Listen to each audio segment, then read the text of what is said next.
The Jets move on from two of their biggest name veterans. It's not a surprise that the team released Aaron Rodgers and C.J. Mosley on Wednesday, but these were essential moves for the team to secure a better future, even if these are big names with big reputations. We'll break it all down today on Locked On Jets.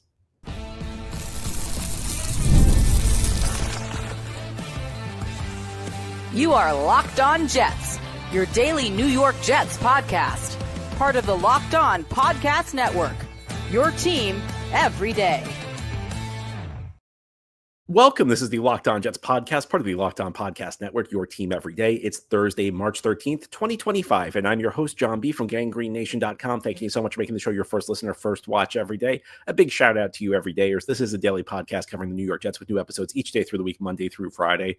Well, after a quiet Tuesday, the Jets got very busy on Wednesday. They signed 4 players, including one who could signify some sort of major shakeup on the offensive line. We'll get to that in a bit. But first, we'll start by talking about two of the biggest names on the roster who were officially released on Wednesday, though they are Aaron Rodgers and C.J. Mosley. And nobody should be surprised by this. The Jets announced that they were going to cut Rodgers weeks ago. So this was really just a bookkeeping thing that they kept him on the roster till Wednesday.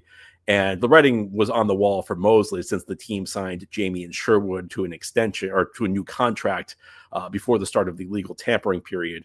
But these moves were essential. I think, first of all, there's a lot of symbolism, but there are also tangible reasons the Jets moved on from these players. When you talk about symbolism, there's a lot there with Aaron Rodgers. There was a suggestion out there from some quarters of the fan base the Jets should bring him back and make him essentially the stopgap quarterback, the bridge quarterback to the future. But it's very difficult to do that with a player with Aaron Rodgers' track record because Aaron Rodgers has become accustomed to being the face of whatever franchise he's on. He was the face of the Green Bay Packers for pretty much his entire time there as the starting quarterback from 2008 on after the Packers moved on from Brett Favre.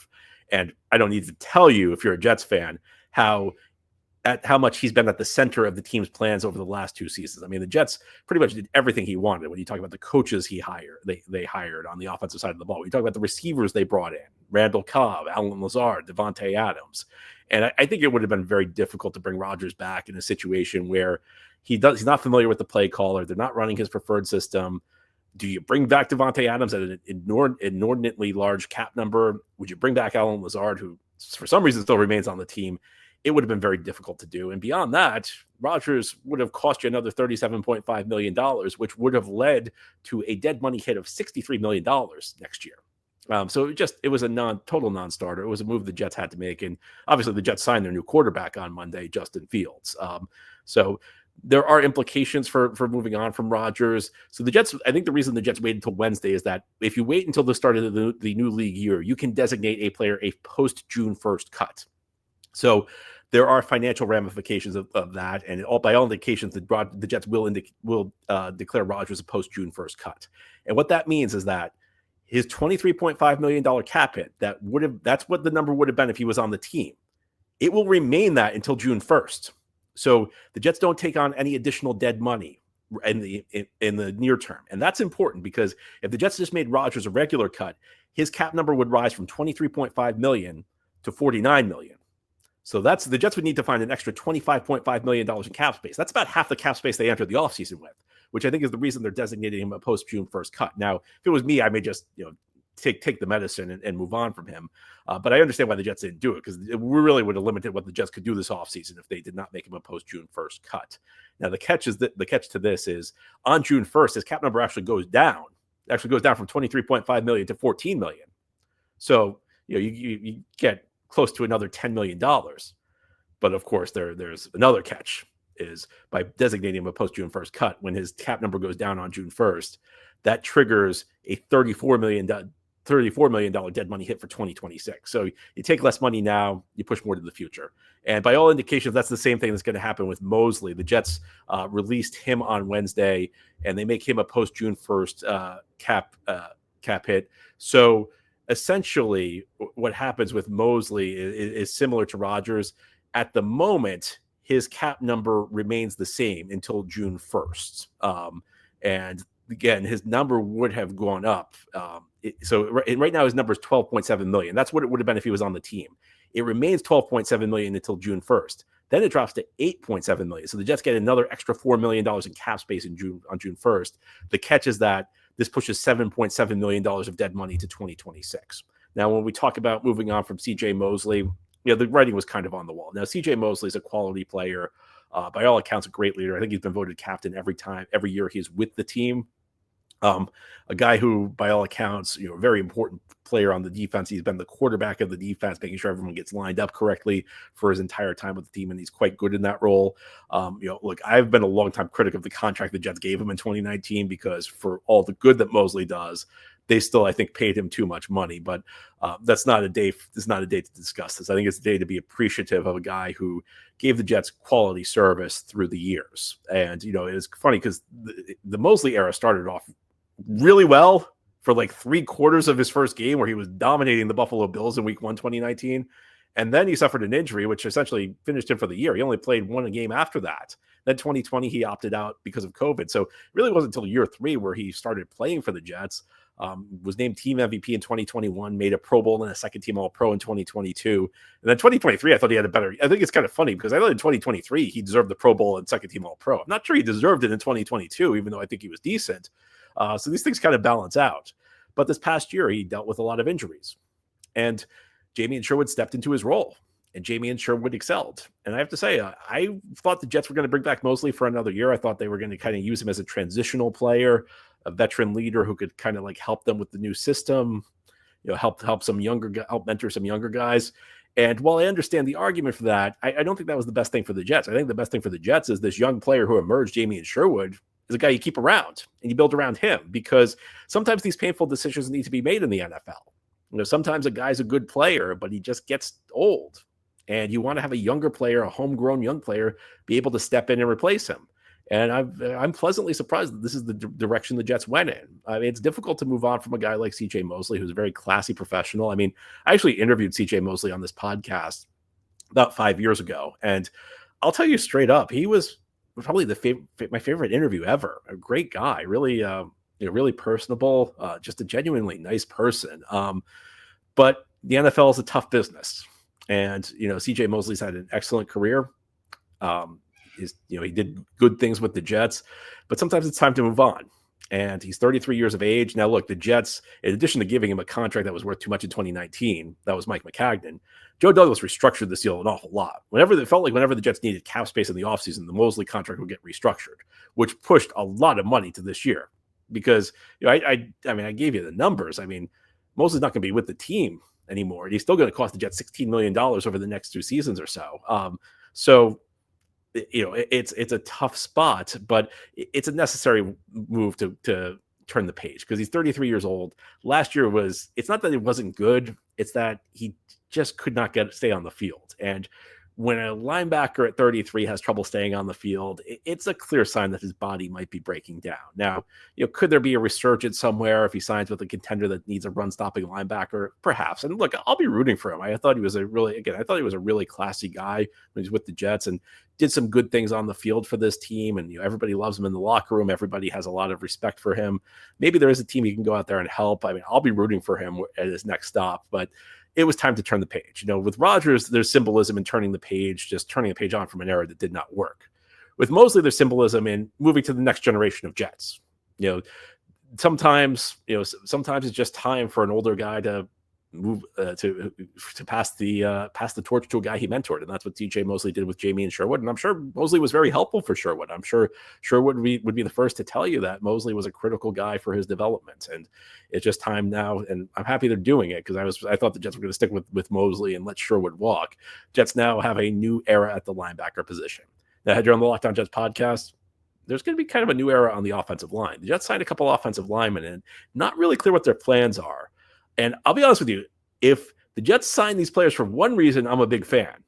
If the Jets sign these players for another reason, I have real questions about their decision-making. We'll talk about the players they signed and the potential roles these guys could have and how it could impact my opinion as we continue here on this Thursday edition of Locked On Jets.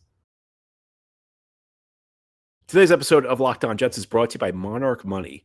Ever check your bank account and wonder, where did all my money go? Between dining out, online shopping, and entertainment, it's easy to lose track. And that's where Monarch Money comes in, your personal CFO, giving you full visibility and control over your finances. Monarch Money is not just a budgeting app, it's a complete financial command center. So you can track all your accounts, investments, and spending all in one place. So you can stop just managing your money and start building wealth. When you start using Monarch, you'll realize how much you're spending on food delivery. Now you can budget smarter and save more. Instead of juggling multiple apps, you can use Monarch to check your finances, track spending, and even plan long-term goals.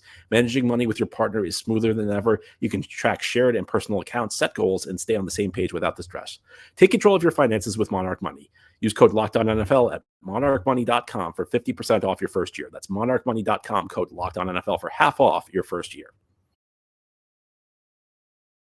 Thank you so much for making Locked On Jets your first listener, first watch every day. Big shout out to you everydayers. This is a daily podcast covering the New York Jets with new episodes each day through the week, Monday through Friday. If you listened to yesterday's show, I talked a lot about how things were really quiet for the Jets because the Jets did not do a lot on the second day of free agency. Maybe the Jets heard me. And we did a mailbag yesterday with listener questions about why they were being so quiet. So maybe they heard you. Jets got very active in free agency on Wednesday, and they announced the signings of four players were reported.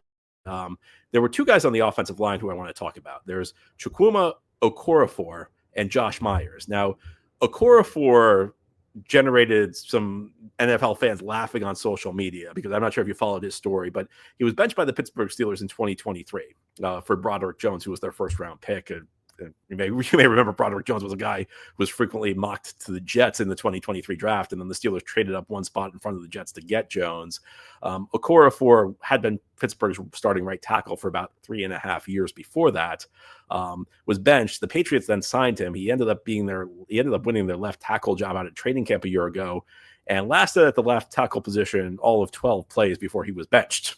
So 12 plays before he was benched. So that's obviously not very good. Then he left the team. And it was unclear whether he wanted to continue his career. He was placed on a reserve list for having left the team.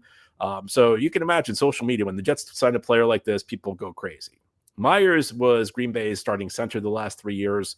And so it's interesting because, if you go back to 2022, he was snapping the ball to Aaron Rodgers, but he also played at Ohio State in college, and he was snapping the ball to Justin Fields. And, look, I'm not saying, I think a lot of people will hear Ohio State center and think Nick Mangold. Well, you shouldn't go crazy. Josh Myers is not a center of the caliber of Nick Mangold. Now, what can we say about these signings? Well, I can't imagine Okorafor was signed to be the starting right tackle. I would imagine it's just maybe a mid-league minimum move that see what you can do with him. And I got to be honest with you, I don't think it's a terrible signing. I mean, look, Okorafor has never been a great player. His starting career with the Steelers was never spectacular up into his benching. But this is a guy with about 3.5 years of starting experience in this league. And I think that, if you look across the league, nobody has depth. So, you're not going to get great caliber play if you have an injury on the offensive line. Really the only way you get quality play is if you have a situation like the Jets last year, where you have two veteran starters and you draft a guy high to be kind of the number 3 tackle. And obviously when Tyron Smith went down, Olu Fashanu went in and played very well. Okorafor is not a guy you expect to give great play, but he probably can give you a higher level play than your typical backup. Now, the Jets still need to address the right tackle position. I'm not going to feel very good if he's the starting right tackle. Because he hasn't looked that good in a couple of years, but somebody who's at least got starting experience. And at the tackle position, I don't need to tell you if you're an NFL fan that it's one thing to have shaky play at tackle, but having shaky play makes a big difference over having a guy who's just unplayable. There's a difference between being shaky and being a turnstile. You can function in offense with a shaky tackle. You cannot function in offense with a guy who's a turnstile. So I think Okorafor is a nice insurance policy. It's a nice little upside play. I mean, I don't think he's got a ton of upside, but it's a nice move. I actually kind of like this move as much as the Jets were getting mocked for this. Now, Myers is the one I have questions about. He's another guy he's not great. He's not terrible. My question is, was he signed just to be a backup on the interior? Because if he was, I really like this move. Jets got him on a 1-year deal worth about $3.5 million, according to reports. You get a guy with 3 years of starting experience, a guy who's been playable, maybe not spectacular, but playable, backing up the center and probably the 2 guard spots, because if you can play center, typically you can play guard. I'm going to be a fan of that move. I think that's going to be a really good depth move. The question, though, and this is what's being raised, is maybe something else happening here. because this is a center again with experience snapping to Justin Fields. And we know that the current center for the Jets, Joe Tippmann, has experience playing right guard because he played that a little bit his rookie season. And the guy who's the current right guard for the Jets, Elijah Vera Tucker, has experience playing right tackle because he played there in 2022 and 2023. So I think that there's going to be a school of thought right now until the Jets say this is not happening, that maybe Myers goes to center, Tippmann goes to guard, AVT goes to right tackle. I cannot say I'm a fan of that idea. Now, you might reply by saying, well, John, what's your plan at right tackle? And it's a fair point because I don't know that there are a lot of great options out there right now. But I don't love the idea of moving Tippmann and moving AVT because while I think there were some questions about Tippmann, I think in 2023, you could make a case maybe his play was a little stronger when he played guard than center. I think he answered a lot of the questions whether he can play center in 2024. And I don't like the idea of this young guy who proved his worth at his natural position and then moving him. And you could almost say the same thing about AVT, although right guard's not really AVT's natural position. But for the first time in his career, it felt like the Jets were finally settled on where they were going to put AVT because he started at left guard his rookie year, then they moved him to right guard in year 2, and then he was kicking to left tackle to right tackle that year. He was moving all over the place, and he got injured. And then 2023 comes, and we're going to keep AVT at right guard. Well, then you have a couple injuries, then you have some ineffective play, and he's at right tackle again, and he gets injured again. 2024 is the first time in his career where the Jets just picked a spot for him. They stuck him there, and he succeeded. I thought AVT had a very strong season at the right guard spot. And when I praise the Jets' offensive line, their performance, I think the Jets, I don't want to turn the Jets into a top 3 offensive line based on their performance last year, but I thought it was a pretty decent offensive line. That's the first time I can say that in a while. The Jets had an offensive line that looked credible. I think AVT's play there was a big part of that. Now we're talking about moving him out to tackle again. I don't like that idea. So I'm really hoping Myers is a depth play. I mean, the other scenario, and this one's even wilder, would be, I do remember when Joe Tippmann was drafted, one thing I noted is that he actually might have the physical attributes to play tackle. But I got to ask that. After Joe Tippmann just proved himself at center, do you want to take this kid entering year 3 and put him in a position he's never played before? I mean, I wouldn't do that. You risk messing with this kid's career. I'm not even wild about moving him back to guard because I just want to find one spot for these guys. And these guys showed AVT and Tippmann, they were a good center right guard duo. So Myers would be an excellent backup. If the plan is just for him to be a backup, then I'm totally behind that. If the plan is for us to reshuffle the offensive line and we're moving guys all over the place, that's something I would really question. Now, maybe this is just like a contingency plan. Maybe you got these 2 guys. Worst case scenario, now we can stick somebody at right tackle, or we can stick someone at center and move the other 2 guys. I don't love either of these plans. I guess it's better than having a total turnstile at right tackle. We'll see. I think these signings raise more questions than they raised answers, though. If they just sign these guys for depth, I think these are 2 really strong signings because these are both guys who will play at a higher level than your typical backup in the NFL on the offensive line. If the move was that we're going to reshuffle the offensive line now, especially with Myers, that's one I don't love. So we'll find out more. I'm sure we'll find out more in the days and weeks ahead. But here on the Locked On Jets podcast, there were a couple more signings, relatively minor signings, a couple of guys who definitely will be backups, but one of whom brings a certain skill set to the table that's very unique. One of the few players in the NFL who can say he's familiar with both the current system and the system the Jets are installing. And I think it might be a low-key savvy move, even though you may not think much of this player. We'll go into more detail on that continuing here on this Thursday edition of Locked On Jets. Today's episode of Locked On Jets is brought to you by FanDuel. March Madness is here, and FanDuel is giving you the chance to get in on the action like never before. Right now, new customers can get $200 in bonus bets when your first $5 bet wins. That's $200 extra bucks to use on everything from buzzer beaters to Cinderella stories, and even who's cutting down the nets. You may have your eye on a few underdogs this year. Well, FanDuel makes it easy to back them with spreads, totals, and game props. With tournament games happening almost every day, there's always something exciting to bet on. The FanDuel app is easy to use, and when you win, you get paid instantly. No waiting around. Visit FanDuel.com and get in on the college hoops action all tournament long. Again, it's FanDuel.com to get in on college hoops action all tournament long. This is the Locked On Jets podcast on this Thursday. The Jets had an active day on Wednesday. They signed 4 players. We talked about 2 of the offensive linemen they signed. In a somewhat surprising move, the Jets decided to bring back Isaiah Oliver. Now, you may remember a year ago, the Jets signed Oliver from San Francisco, and he was essentially a backup safety and backup slot corner. Like, he kind of played multiple roles for this team.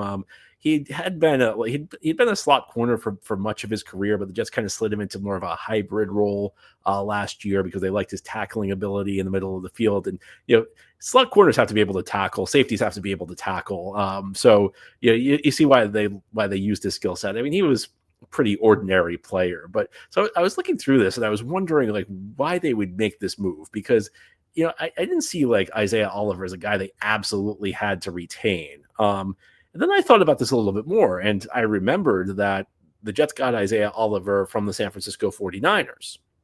And who was the San Francisco 49ers defensive coordinator his final year there? It was Steve Wilks, who is now the Jets defensive coordinator. And suddenly this move made a lot more sense to me. Because it's not that Isaiah Oliver is a great player, but the reality is like none of your backups are going to be great players. One of the things I've been looking for over the last couple of days was for the Jets to sign players from the Detroit Lions, both on the offensive and defensive sides of the ball, because these are guys who are well-versed in the schemes the Jets are going to be running next year. Aaron Glenn comes from Detroit. Well, so does offensive coordinator Tanner Engstrand. So sometimes when you're installing a new system, even if they're just backups, you want some guys who run the system before, because these have like a lot, like these plays that you run have a lot of intricacies to them. If the defender goes this, I adjust my route of receiver here.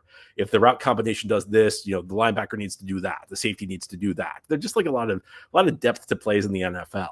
And I've been surprised that the Jets haven't been more aggressive, even if like they're backup level players, because when you're installing the scheme in training camp, of course you have coaches, but it also can be helpful to have guys who are well versed with the nuances of your scheme there to kind of like help guide their teammates.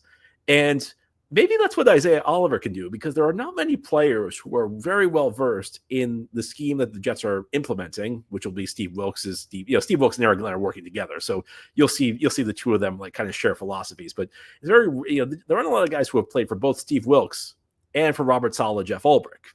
So you have a guy who's well versed in the scheme that the Jets ran last year, and how it's the same and how it's different from the scheme the Jets are running this year. And this guy also was in the locker room last year, so he'll be able to he already knows his teammates. He knows the intricacies of the system the Jets ran last year. He knows how things are the same and different with the system they're putting in next year. And yeah, Isaiah Oliver's not great, but it's not like there's going to be some superstar you'll sign to be a backup slot corner and safety. So it's probably about as good as like anybody else you can sign as a backup, but he brings like this extra knowledge. And, is this going to like be the difference between the Jets having a bad season and going to the Super Bowl? Of course not. Nobody would suggest that. But, Oliver actually is in that sense, like Oliver could actually be a pretty valuable team for the 2025 Jets. And I think there are lots of guys who like have utility to a team implementing a new system who really aren't that valuable year two. And Oliver might be one of them, because a year from now, everybody's going to know the Aaron Glenn, Steve Wilks defense. So there won't be a need to have another veteran. The guys on the team will be the veterans who understand it, who will have depth of knowledge in the system. But Oliver adds a little bit extra. Thinking back to this, I can't believe I'm praising this re-signing, because I thought I just wouldn't even care that they brought back Isaiah Oliver, but there actually is a pretty decent logic to it. So you know what? I'll do something I never thought I'd do. I'm going to praise the Jets for bringing back Isaiah Oliver. You're probably as shocked as I am that I'm saying that. Jets also made one other minor move. They signed Rashad Weaver, who's a guy who's bounced around the NFL. He's an edge rusher. I mean, this is not a guy with a big resume. Weaver was on 3 different teams last year. He began his career with the Tennessee Titans. He was about to enter year 4, but he was waived at the end of training camp. He went to the Texans and played 3 games and 14 snaps, and then he signed with the Rams practice squad. He was a 4th-round pick by Tennessee in 2021, and since 2021, he has 5.5 sacks. So this is like the embodiment of a camp body. You got to bring 90 guys to training camp. A lot of these guys are just going to be fodder for maybe competing for the practice squad. I'd have to imagine that's what Rashad Weaver is going to be. And a signing like this draws attention because it happened so early in the stage of free agency. But it probably draws more attention than it should, because look, this guy was on the practice squad at the end of the season. I would imagine he's coming into the league minimum, and I would imagine the odds are pretty much stacked against him to make the roster on opening day. This might be the type of guy you just have around as a practice squad guy in case you have some injuries. You just need a body to call up during the season. We know teams do have a need for those types of players, but it's very difficult for me to view this as like a signing of any degree of significance, because the reality is I would put the over under on Rashad Weaver snaps for the 2025 Jets at like 0.5. if he has one snap, I think he's actually beating the spread. This is not a guy who, if the Jets are depending on Rashad Weaver for anything, it's probably a bad sign. It's probably a sign they had a lot of injuries. So, this is, again, if you're not happy with the way the direction of the team's going, you see a team sign a guy on day 3 of free agency like this, you got to go a little crazy. Reality is that this is not going to be this signing is not going to be a big difference either way. It's just a signing that gets you closer to the 90 player limit, because you got to bring 90 to training camp. Isaiah Oliver has a role for this team, and he'll help implement the defense. He'll probably be one of the top backups in the secondary. He can play multiple spots. Rashad Weaver, he's a guy who, maybe you'll see him in the second half of preseason, and he'll take advantage of playing against some undrafted rookies as an experienced player. Maybe he'll make a practice squad, but that's about all you'll get out of Rashad Weaver. Anyway, that's all for today's episode. This has been the Locked On Jets podcast, part of the Locked On Podcast Network. Your team every day is our motto. As always, if you enjoyed the show, hit the subscribe button where you're watching or listening so that you'll never miss an episode. If you enjoy the show and you're listening on the podcast, first, give it a 5-star review. And if you're watching on YouTube and enjoy the show, please give this episode a big thumbs up. Helps us out, helps other Jets fans find the podcast. Enjoy your Thursday, everybody. We'll be back tomorrow to talk more Jets.